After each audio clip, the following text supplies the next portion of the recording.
countries, sport is like the national pastime. That's But in true. the Philippines, some might say that pageantry is the pastime. That's true. You know what? In the Philippines, we have pageants all over the places. Yes, we have pageants in the barangay, in school, national, local. That's why we really love Miss Universe. It's like it's giving pride and putting the Philippines back on the pedestal. That's why there's an added pressure as a candidate coming from a pageant-loving country. But it's a good pressure. I always look up to our former Miss Universe Philippines. They really did well in the competition. And now this is my time to show who I am, to offer what Rabiya can show to the rest of the universe. So I'm very happy. And at the same time, I'm excited to make all my kababayans proud. And hopefully I do. Why do you think it is that the Philippines love pageants? They have appreciation for beauty. We do love pageant because we used to think that we wanted to be included in the world. I have to be honest, in the Philippines, my skin color used to be not the standard of beauty. I was obsessed whitening my skin because these are the kinds of beauty queen we see on the mainstream. But things were different now. That's why I'm very proud to be a morena. In the Philippines, we call it morena. It's brown skin girl. And to be able to represent, my color, my identity as a true Filipina. Tell me about your journey to being crowned Miss Philippines. That, in a world that, in a country, I should say, that loves pageants. That must have been a very intense process. Tell me about, your journey to being Miss Philippines. Well, my journey was crazy. You know what? I started to be a dark horse. Nobody noticed me. Nobody knows I was in the competition up until the preliminary and the coronation night. And when I won, I received different comments. Of course, there were people who didn't expect me to do well, who think that I cheated. That's why I need to redeem myself in Miss Universe. I really need to do well in this competition. And the thing is, I love pressure. I love criticism. I get better every day with that. You tell me I cannot do that, I turn to you and I'm going to say that, no, I can do it for myself. Good for you. So how does it feel then to be on the global stage? How do you feel to be here in this moment, right now?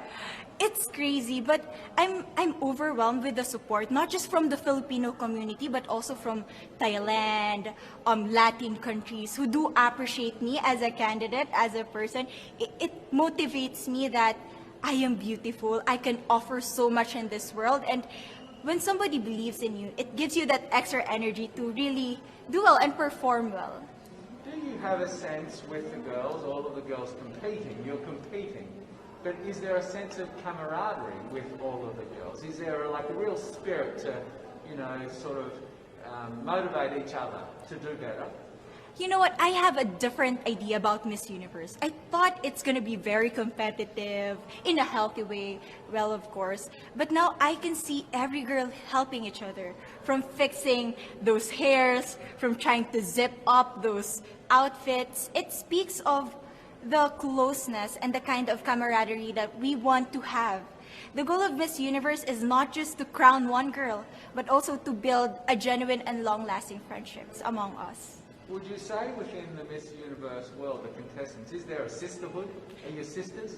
There is sisterhood. I can say I was able to talk to different representatives from different backgrounds, different cultures. And despite our differences, there's so much to be highlighted in what binds us together. And that is because we want to empower women. We want to have our advocacies. We want to speak for the things that we love. And that's a celebration of women and the beauty that we have. So coming out of this week, obviously you would love to be crowned Miss Universe. Of course. And that would be wonderful, of course, for any of you. But what else will you take out of this week? What do you think you'll feel at the end of this week, regardless of the result? How will you be a different person? It's the growth and the development that I was able to have during preparing for this dream. I will be honest, there was a moment that I lost my identity. because I was put under pressure. I was in that position in which I feel like I'm not good enough. I'm not a good representative of my country, but I was able to bounce back stronger. And if I was able to do that for Miss Universe, I will be able to do that in life. That is my greatest takeaway from Miss Universe. Okay, so Philippines have huge amount of fans. Yes. I want you to give us a little bit of a message to the fans here and at home. But send a message. What would you say to all the fans in the Philippines?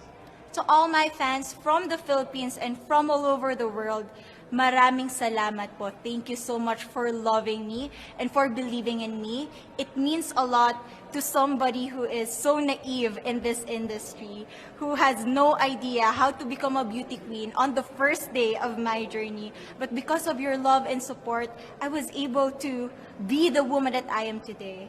And regardless of the result, I may or I may not win the crown, but one thing is for sure, I'm gonna make you all proud.